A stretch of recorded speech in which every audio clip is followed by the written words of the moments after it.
Rob Dyrdek. Most know him for his skateboarding career, some know him for his entrepreneurial ventures, or his reality shows where he just messes around with his friends. And maybe, just maybe, you know him from hosting Ridiculousness. You probably do, it's all MTV mainly plays. But what if there was something else? Something specifically in the realm of animation that you could remember Rob Dyrdek for? Well, good news! There's this mostly forgotten about little cartoon called Wild Grinders. And for some reason, I never forgot about it. I was still skateboarding at the time the cartoon came out and was pretty in tune with what skaters like Rob Dyrdek were up to in and outside of the world of skating. So in growing up, being a big fan of Rob's reality shows Rob and Big as well as Fantasy Factory, I was definitely curious to see what he was cooking up for this project. When you see the initial look of Wild Grinders, you can instantly get this sense of if you mixed 2000s webcomics with tech decks. So this could be a really cool idea, or it may come off a bit cheap looking. If the cartoon is set to focus on skateboarding, fluid and fast motion may be necessary to deliver that factor, and the character designs are really giving Taco Bell kids meal characters. Oh, that's funny, Taco Bell did have Wild Grinders toys at one point. Weird how that works. Anyway, for today, let's take a look into what Wild Grinders even was and what happened to it.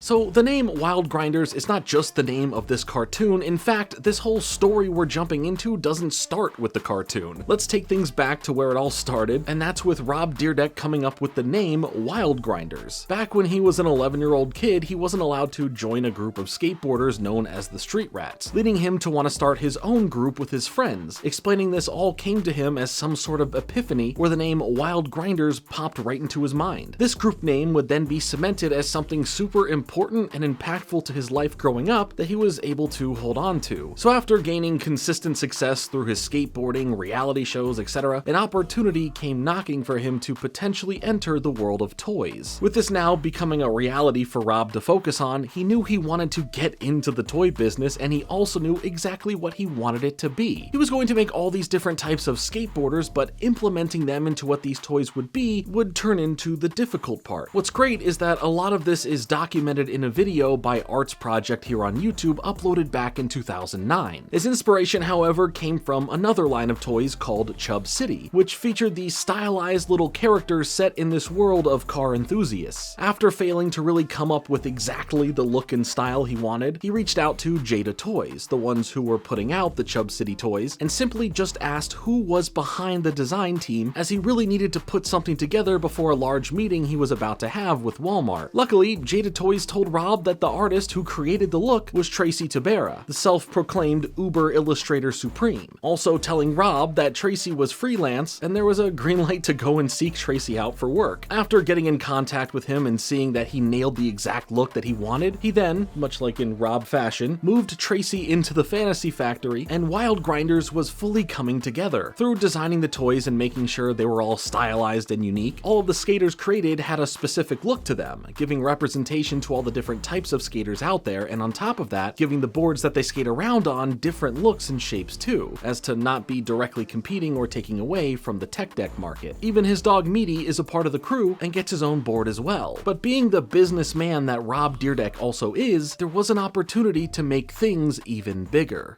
Wild Grinders coming up next. Now, by working with the Moonscoop Group, now known as Splash Entertainment, they would be able to develop animated web shorts that can make their rounds on various corners of the internet. Rob stated, "Moonscoop was the perfect choice to help me expand the Wild Grinders brand. They have incredible expertise in character and animated property development, and I was impressed with their understanding of the world of new media. They have a clear focus on how we can grow Wild Grinders on all platforms and achieve the goals I set out to reach when I developed the brand." Now, Wild Grinders would become a series of shorts that would premiere online through YouTube, through their own website, and through Kabillion. It wouldn't take long from here that the success from toy sales and having a visual look at what an animated series would look like, that a network would come around to make a deal to turn Wild Grinders into a full-fledged series. Welcome in Nickelodeon, as they were going to jump in and produce an initial 26 episodes for a first season run of Wild Grinders, which would be specifically for the network's side channel, Nicktoons. Aside from some of Nickelodeon's mainline properties that get pushed over over to this channel to die, Nicktoons was also the home to many series of cartoons that either came from syndicated deals or are just specifically made for the Nicktoons channel. Already having a long-standing relationship with Viacom through his MTV shows, getting to shift over and work with Nickelodeon seemed like a no-brainer. Rob was set to be heavily involved in the project because, well, it's his idea, and it is all loosely based on his own experiences as a young skater. Keith Dawkins, the senior vice president and general manager of Nicktoons at the time, stated that Wild Grinders is a great fit for Nicktoons because it has the comedy and adrenaline boys love. And honestly, with how well the toys were apparently doing, you'd think that since the toy market is still very important to some networks, that a larger, more advantageous deal could have been made between Nicktoons and Rob over the brand. But I am sure there were like a million little reasons as to why a deal like that didn't happen, so I'm not going to speculate or try and break that down any further. Tracy and Rob wanted to do so much here with the Wild Grinders brand, with Tracy noting that from the start, they knew they wanted to expand into animation, and Rob was really focused on making something funny, with skateboarding being the backdrop of why we link up with these characters, but not necessarily the main thing we always focus on. I have always tried to create programming that was funny, Rob said. And putting this whole project together, it was set to give audiences a fun vessel into the world of skateboarding and skateboard culture in an authentic way, while still knowing it's a cartoon, letting logic fly out the window to not always be weighed down by realism. But here's some realism for you. I thank GamerSupps for giving me that boost of energy when I really need it. You can head over to GamerSupps by clicking the link in my description, and by using my code FRINGE, you can get 10% off any purchase you ever make for yourself. There's tons of great flavors, both new and old, and lots of great other things like their shaker cups, merch drops, and so much more. Use my code FRINGE every time you purchase anything from GamerSupps, and you'll save 10% off your order. That helps support the channel and you save money, so use my code FRINGE at checkout. I appreciate you. So then on April 27th, 2012, the first episode of Wild Grinders would premiere on Nicktoons and introduce a wider audience to Rob's Wild Grinders world. The main premise of the show was us getting to follow around Lil Rob, a young skater who is always seeking a thrill along with his friends and his dog. That's really all you need to know for what the show's even about. And before you ask, yes, Rob himself did in fact voice Lil Rob. I mean, it's Lil him after all. Plus, you do get a mix of other voices here. It's mostly Yuri Lowenthal voicing several of the characters, but Kel Mitchell is here, and that's cool. He voices a handful of characters as well. And hey, Chanel West Coast is here too. Hey, can we play that one clip?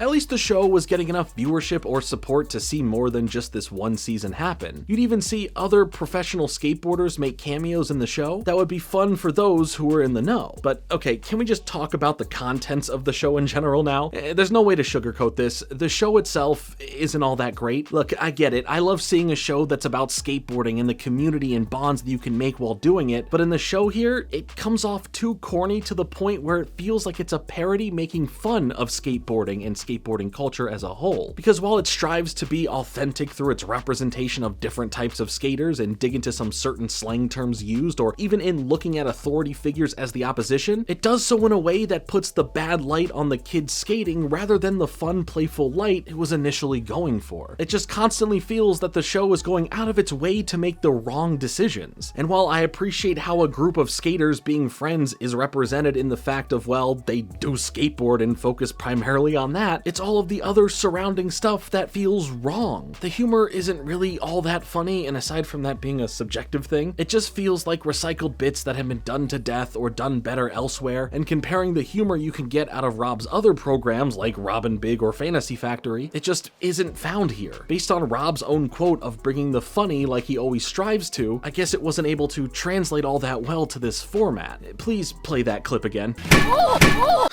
It gets me every time. I think the biggest problem with the show is that it feels like it was forced to adapt these initial toy-based characters into a format where they need to have more fleshed out development beyond just a base description. I do get that some of these stories are somewhat based on Rob's own experiences growing up and as a professional skateboarder in general, but the plots of most episodes aren't super thrilling, and when you mix that in with the less than stellar animation, you aren't left with much to truly enjoy. I personally just don't think the animation here looks that great. So if you do enjoy it, that's great, and I'm happy that you do. I just feel that it's one thing when it's a series of shorts to have a certain limited look, but then it's another thing when that is given a longer format and put directly on television. It didn't seem like there was any priority in making the show look better. Sometimes an artistic choice like this can work, but it's also how it's utilized amongst everything else. Like take Kappa Mikey for example. That show blends blends a bunch of different looks together, and it becomes part of the charm when certain bits of animation look poor quality with how they are used in the context of the show. Here, the animation just comes off too stiff, and ultimately for me, it causes the show as a whole to crash. Wild Grinders coming up next.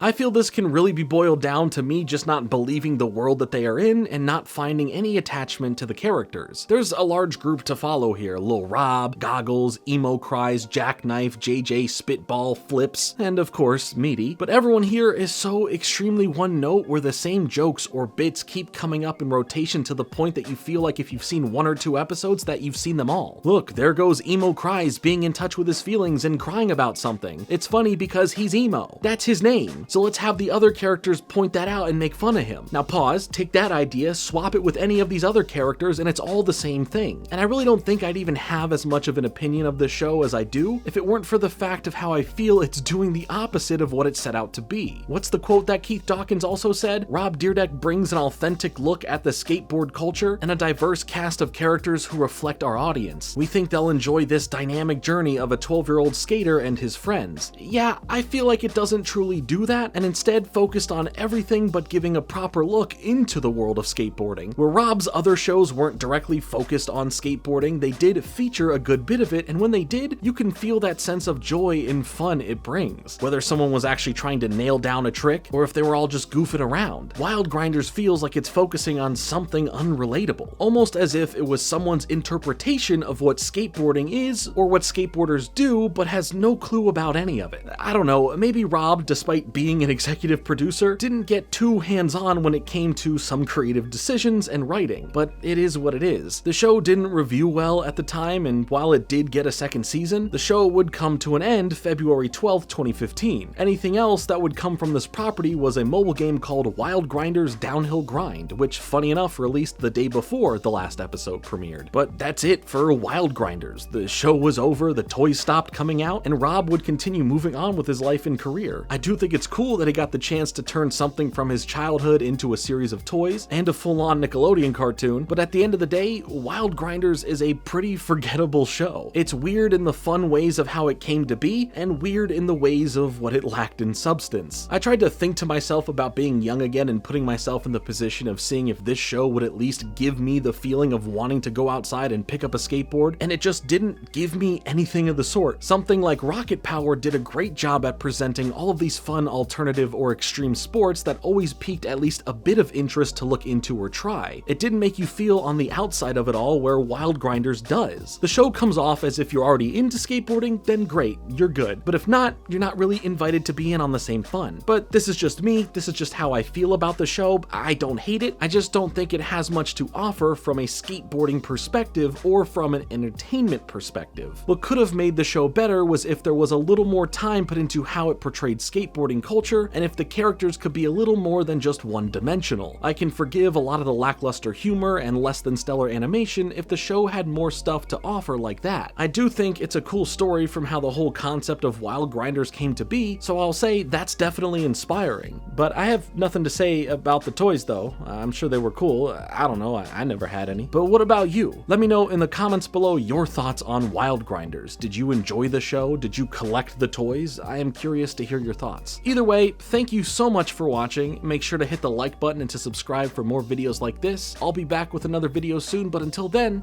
later.